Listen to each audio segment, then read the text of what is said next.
There are women who enter a room and without saying a word, without trying to impress, they hold your attention.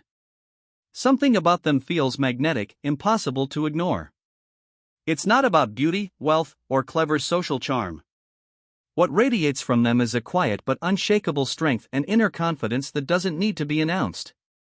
This kind of confidence isn't the rehearsed type, the mask people put on to perform for the world. It comes from somewhere far deeper, from a soul that has made peace with itself. Carl Jung once described this as the journey back to the primal self, the part of us that exists before society's rules, before wounds, before masks. It is the return to authenticity. A woman who has found this path doesn't just know who she is, she believes it with every fiber of her being.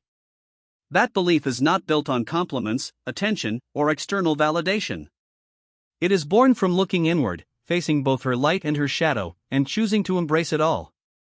It is the kind of belief that cannot be bought, borrowed, or faked. But here lies the question: what creates this rare aura? Why do some people radiate authenticity while so many others are trapped beneath layers of masks and expectations? The secret begins in the quietest of places, the relationship you have with yourself. Imagine standing before a mirror when there's no one else around. No eyes watching, no likes on a screen, no roles to perform. In that stillness, do you trust yourself? Not just your appearance, not just the roles you play in front of others, but the core of who you are? For most of us, the answer is no. We can appear strong to the outside world, decisive and even inspiring. Yet when night falls and the noise fades away, doubt creeps in. We question our choices, our emotions, even our very existence. Jung believed that the crisis of our modern world is not one of religion or morality, but of identity. We are losing connection with the true self.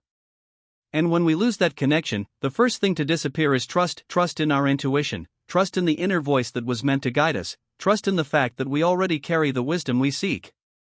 Think of yourself as a lighthouse standing in the middle of a foggy, storm-tossed sea. If the light that shines from you comes from within, it will stand steady through the fiercest storm. But if that light depends on outside sources, on praise, approval, or validation, then the moment the waves rise, your direction is lost. You are no longer your own guide. This is what it means to live without self-trust. Your worth becomes tied to other people's recognition, their judgments, their standards. And when that happens, fear is born, the fear of failing, of being judged, of not measuring up. Not because you are weak, but because for too long you have handed the power to define yourself into the hands of others. Parents, teachers, society, culture, the endless noise of social media, they become the authors of your story while your own voice grows quieter and quieter. But within every person, beneath all the noise, that voice is still there. Waiting. And when you begin to listen, when you reclaim that trust in yourself, something extraordinary happens. Your light becomes your own. Your confidence becomes real. And the world feels your presence, not because you demanded attention, but because you no longer need it. The most dangerous patterns are the ones we repeat every single day without even noticing. They slip into our lives quietly, disguised as small habits, harmless choices, or moments of hesitation. You put off decisions, not because they're difficult, but because you're afraid of being wrong. You run to several people for advice, searching for certainty, yet end up more tangled in doubt than before. You sense something is off, but instead of speaking,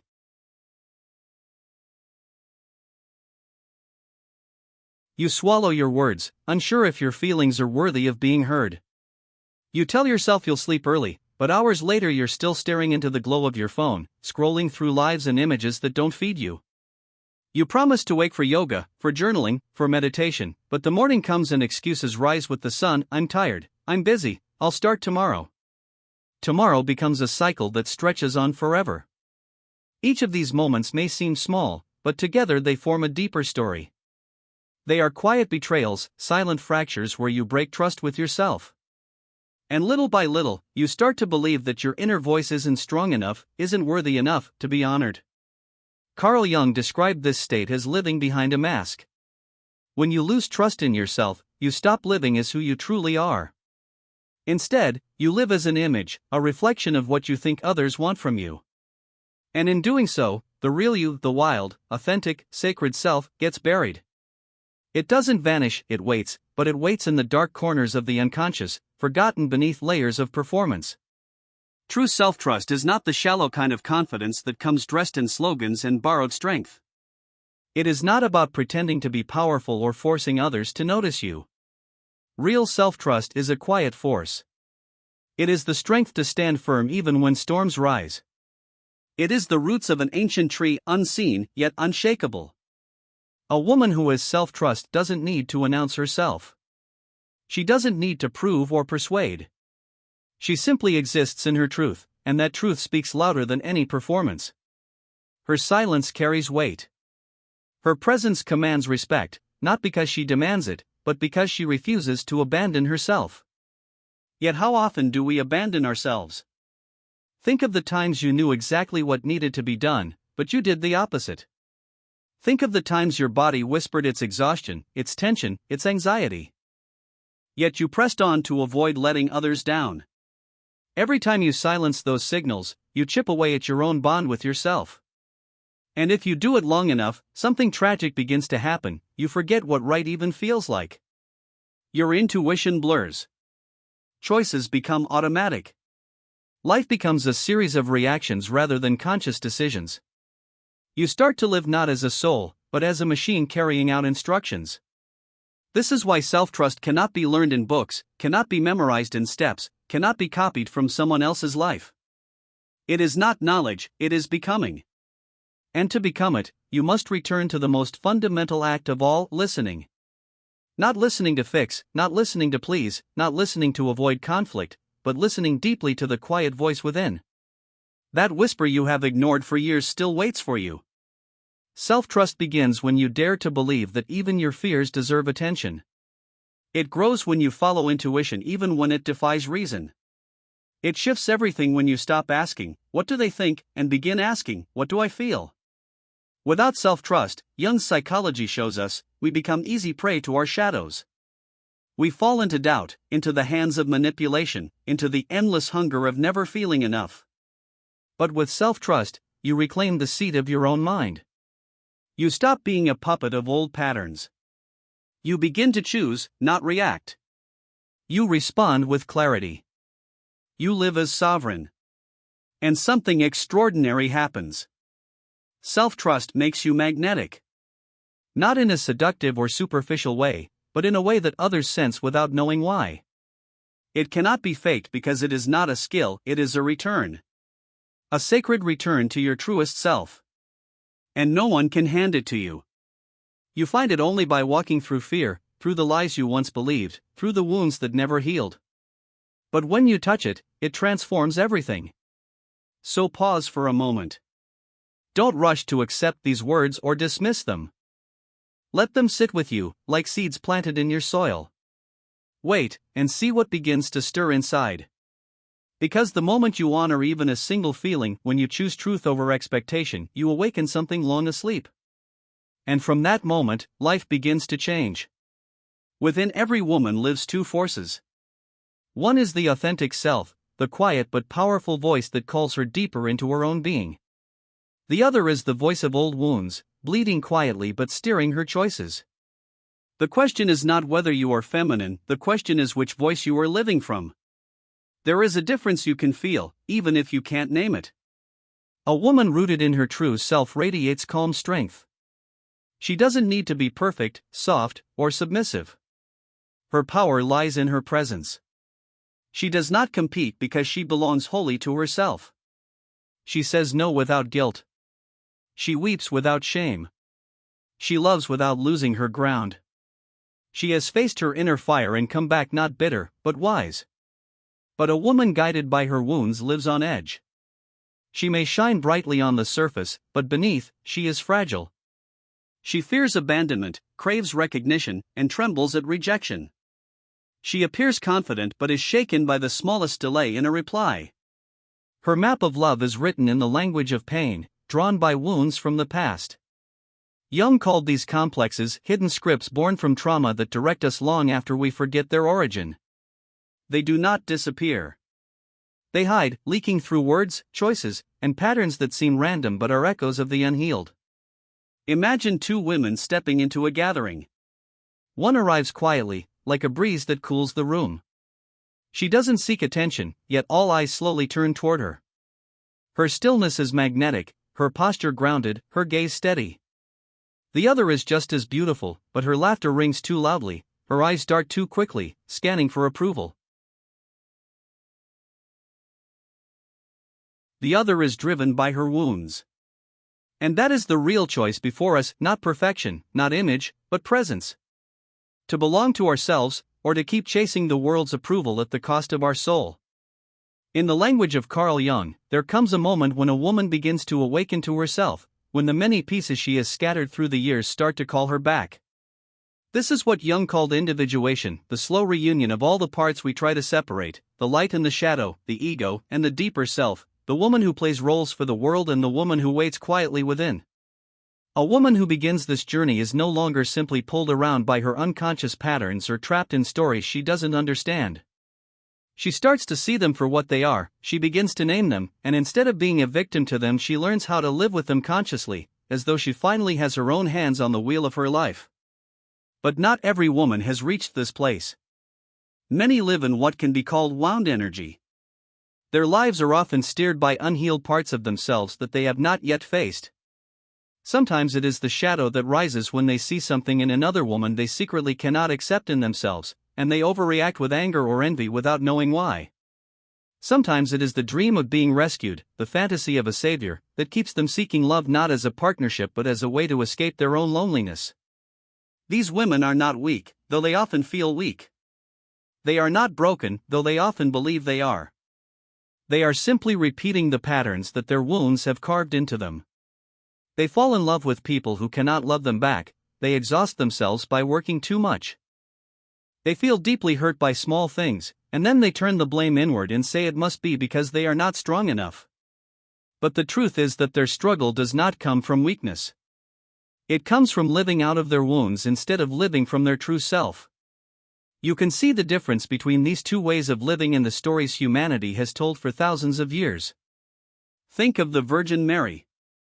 She was not a queen, not a ruler, not a woman with political power or armies to lead. She did not win people with clever speeches or demand respect with a loud voice. And yet her presence radiates a strength that outlasts kings and empires. When the angel came to her with a message that would change everything about her life, she did not panic, she did not resist. She listened. She trusted. She accepted what was given to her and carried it with quiet, steady courage. This is goddess energy, the energy of someone whose strength comes from within, not from the noise of the world. Now think of Eve, the first woman. She was not evil. She was simply human, curious, hungry, wanting to reach beyond what she knew. But she acted not from a place of clarity or conscious choice. She acted from the whispers of the serpent, an old image of the unconscious shadow speaking through desire and temptation. She wanted more, but she did not see what was moving her. In Jung's words, when the shadow is denied, it does not disappear. It takes control from within. Eve's act shows us what happens when we live from wound energy instead of self-energy. We make choices not because they are right for us, but because we are pushed by fears, insecurities, and hidden desires we do not understand. If you look at your own life, you might see moments like this. Times when you said yes when you wanted to say no, times when you acted not because it was truly what you wanted, but because you were afraid of being left out, rejected, or forgotten.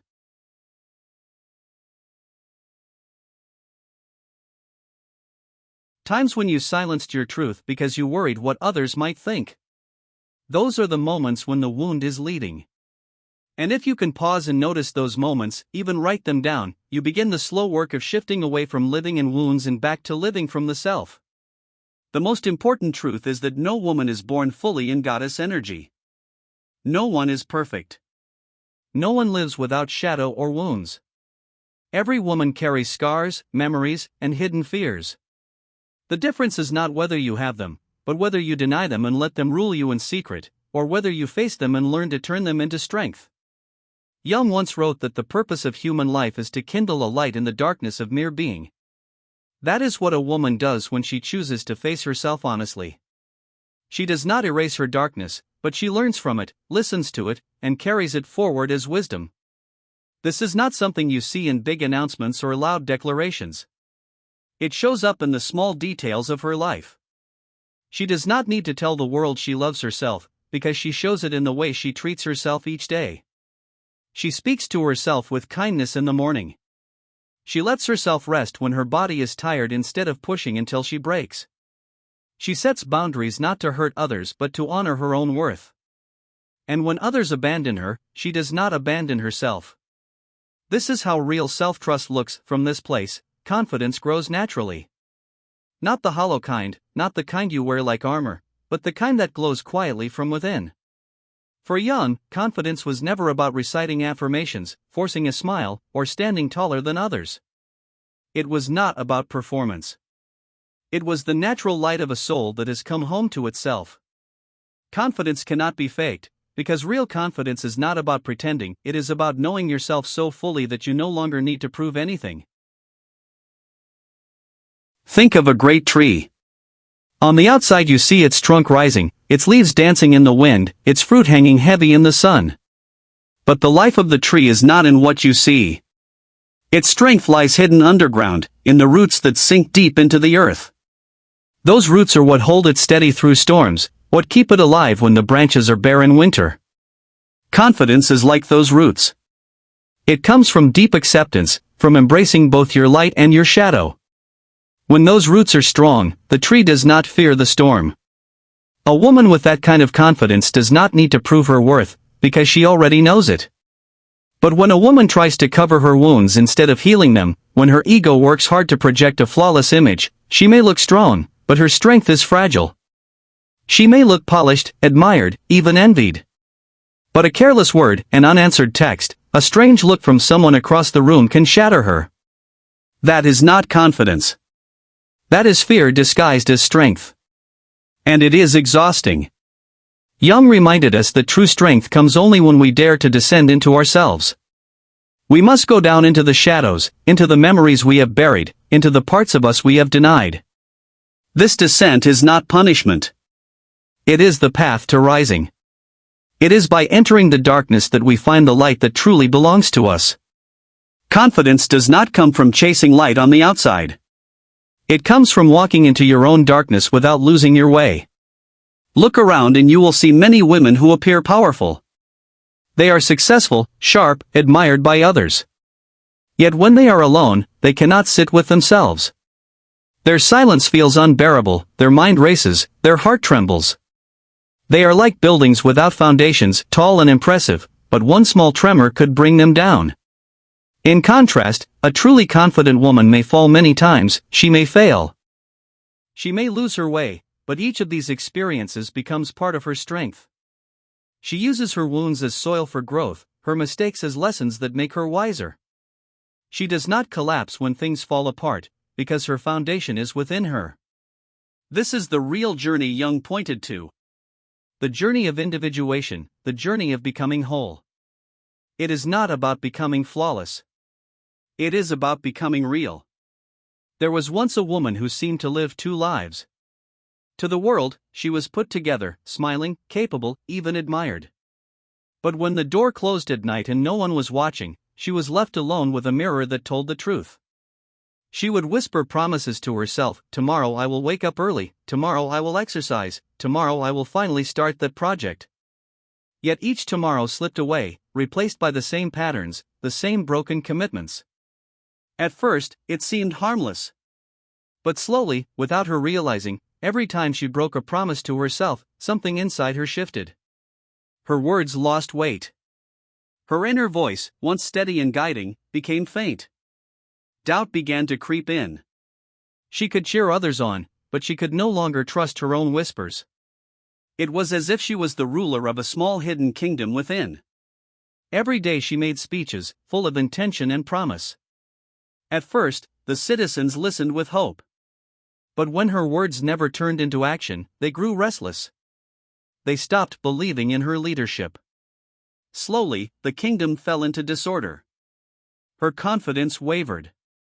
Even the smallest criticism from others felt like an earthquake, shaking everything she tried to build.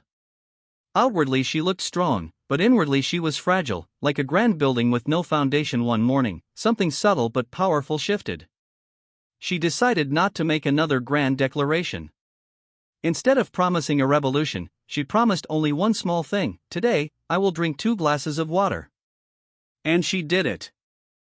It seemed almost insignificant, but her inner kingdom noticed. The citizens stirred.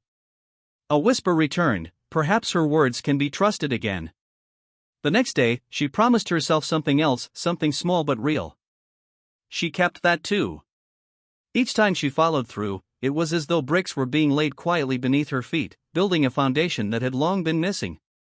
She began to notice a transformation. It wasn't sudden, but steady, like the growth of a tree. Her roots dug deeper each time her word and action aligned. Neuroscientists might say she was carving new pathways in her brain, teaching her body that her words had power. But to her, it simply felt like she was coming home to herself. The fragile mask of confidence she once wore no longer felt necessary. She didn't need the approval of others, nor did she crave their praise. She knew now, deep within, that when she said she would do something, she would. That was enough. Carl Jung once said, "You are what you do, not what you say you'll do." She finally understood what that meant. True confidence isn't a pose or a performance.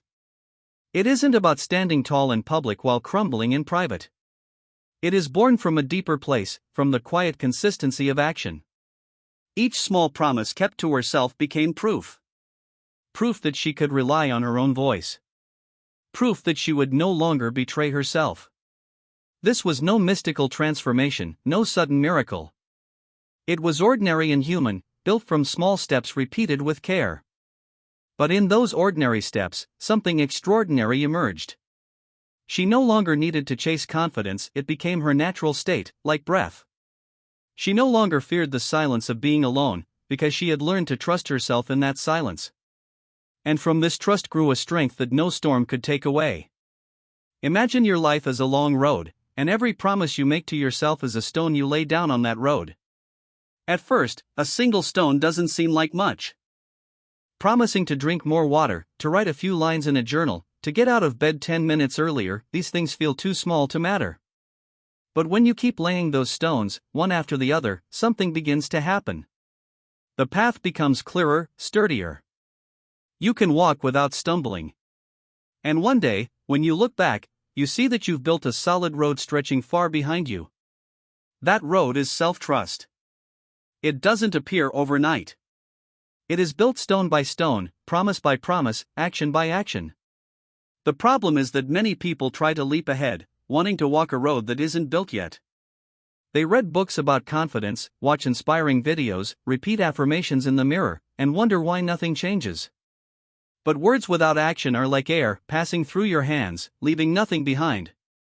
The real change begins quietly. It begins when you keep the promise no one else sees. Waking up when you said you would. Turning off your phone instead of scrolling late at night. Saying no to someone who doesn't respect your worth. No applause, no spotlight, just you keeping your own word. And in that silence, something powerful is born, the belief that you can rely on yourself. Think of a mountain climber. Every step upward is just one small movement. But each step is also a promise kept, one more pull upward, one more push against the rock. From below, the climb looks impossible. From above, it looks inevitable. That is how confidence is built, not in one grand moment, but in 1,000 quiet, steady ones. But what happens when you break promises to yourself? At first, it seems harmless. You say you'll sleep early but stay up scrolling.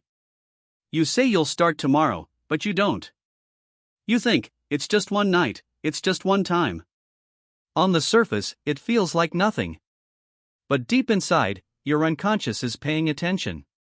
It whispers, you don't really mean what you say.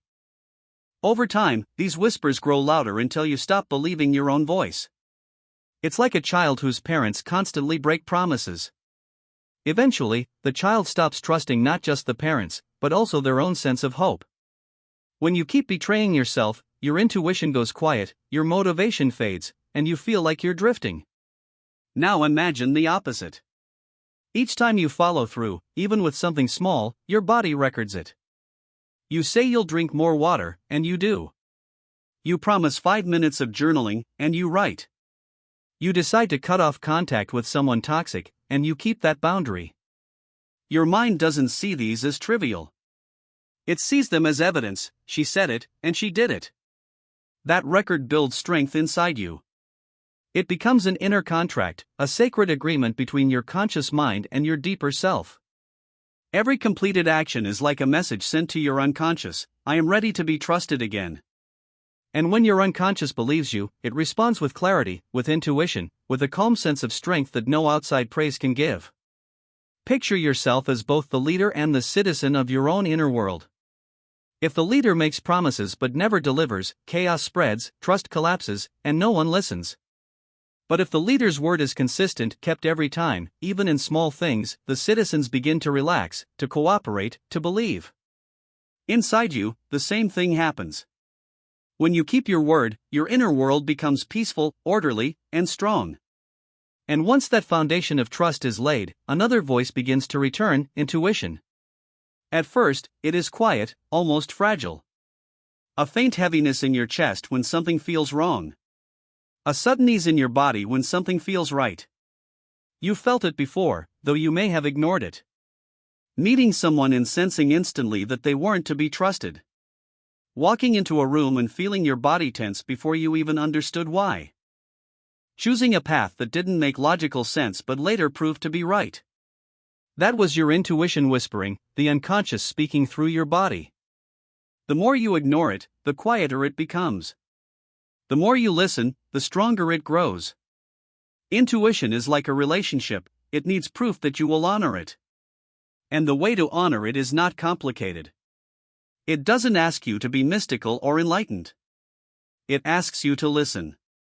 When you are about to make a decision, pause for a few minutes. Place your hand on your chest, breathe, and ask, if I choose this, how does it feel in my body? If it feels expansive, light, and calm, your body is saying yes. If it feels heavy, contracted, or tight, it is warning you. Over time, these small acts of listening create a profound shift. You no longer run to others for constant advice, because you realize your body has been guiding you all along. You begin to act not out of fear of judgment, but out of alignment with yourself. And as you combine kept promises with honored intuition, you discover a kind of confidence that doesn't need to prove itself. It doesn't shake when someone criticizes you. It doesn't collapse when you fail. It doesn't demand applause or validation. It simply is, steady and alive. Confidence, then, is not something you perform. It's not a mask, not a voice you put on in public, not an image carefully arranged for others to admire. True confidence is like breath: it comes naturally when you trust yourself. And self-trust is built the same way every strong path is walked, one small, steady step at a time, until the road beneath your feet is so firm, nothing can shake it. There are moments when the body speaks more honestly than the mind ever could. A sudden knot in the stomach before agreeing to something you don't want to do, the stiffness in your neck when someone crosses a line, or the weight pressing down on your chest when you force yourself into a situation that feels wrong. These are not random discomforts. They are the quiet language of the unconscious, a voice shaped by thousands of past experiences, encoded in reflexes that carry truths too deep for words. Yet most of the time, we rush past these signals, explaining them away or drowning them out with logic. But imagine, instead, that you pause. Each day, for just a few minutes, you sit in stillness, silencing the noise of the world. You ask gently, what is my body feeling right now? You don't try to analyze it or fix it, you just listen. Maybe you notice a heaviness, a calmness, or even a restless energy. You write down a single word, one small description. Day by day, this practice builds a bridge between you and the deeper self you've long ignored. Over time, the voice of the body grows clearer. And one day, standing at a crossroads in your life, you will not need to seek advice or approval from anyone else. You will know, because your body has become a trusted companion, guiding you toward what is aligned and warning you away from what is not. As this awareness deepens, something begins to shift. Suddenly you start noticing things you once overlooked: subtle drains on your energy, conversations that leave you unsettled, people who cross lines you used to tolerate. It's not that the world has grown more hostile, it's that you've stopped numbing yourself. You've stopped pretending you're fine. You've stopped silencing the signals within. And with that awakening comes a new responsibility, to protect what you've uncovered. This is where boundaries enter, not as walls to keep the world out, but as gates to protect the sacred space within.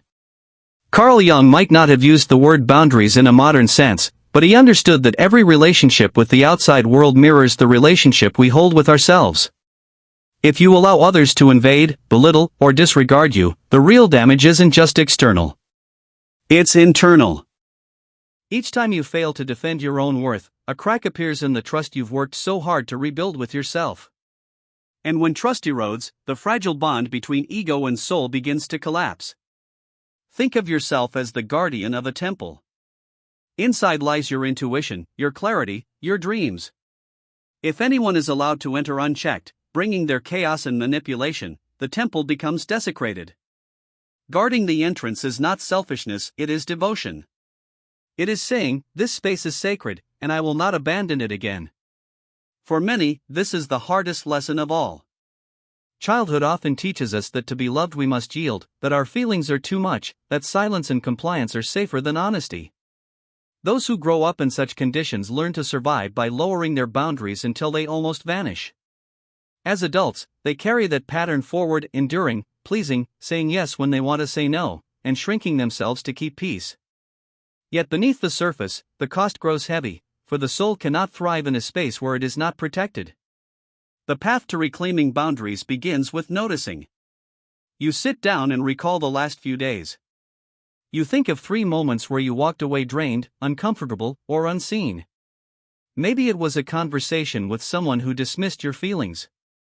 Maybe it was agreeing to a task when you were already exhausted.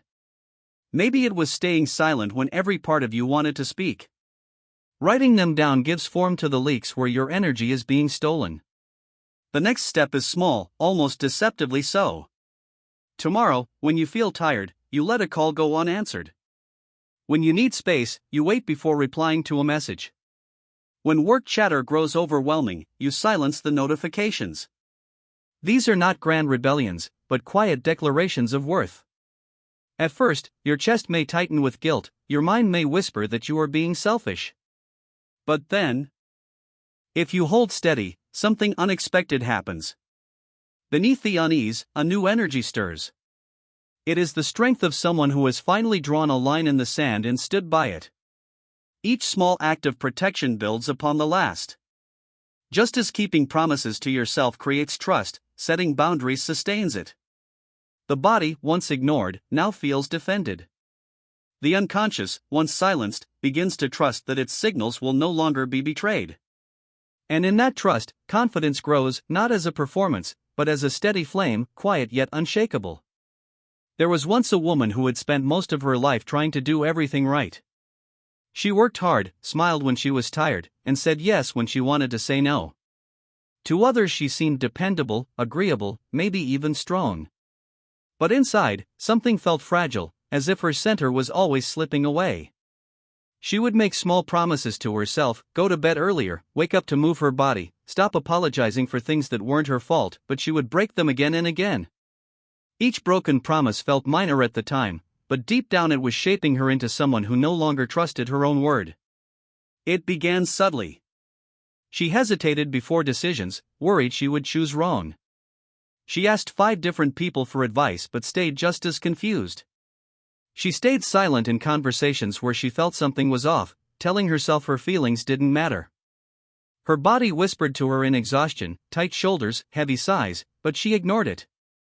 She thought she was being responsible, even humble. But really, she was abandoning herself over and over, until her inner voice became a faint echo.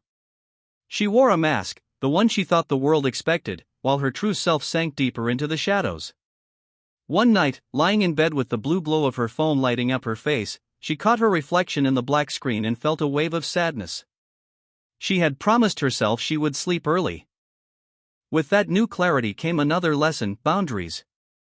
Once she trusted her own feelings, she began to notice the things that drained her. The conversations that left her empty. The people who dismissed her. The habits that numbed her spirit. Before, she would tolerate it all, thinking it was normal, thinking it was the price of being liked. But now, she saw the cost. Every time she allowed someone to cross her boundaries, she was betraying herself again. It felt terrifying at first to say no. Her chest tightened, her hands trembled. She was afraid of disappointing others, of being judged. But when she did say no, when she turned down a request that drained her, or let a message go unanswered until she had energy, she felt an unexpected wave of relief.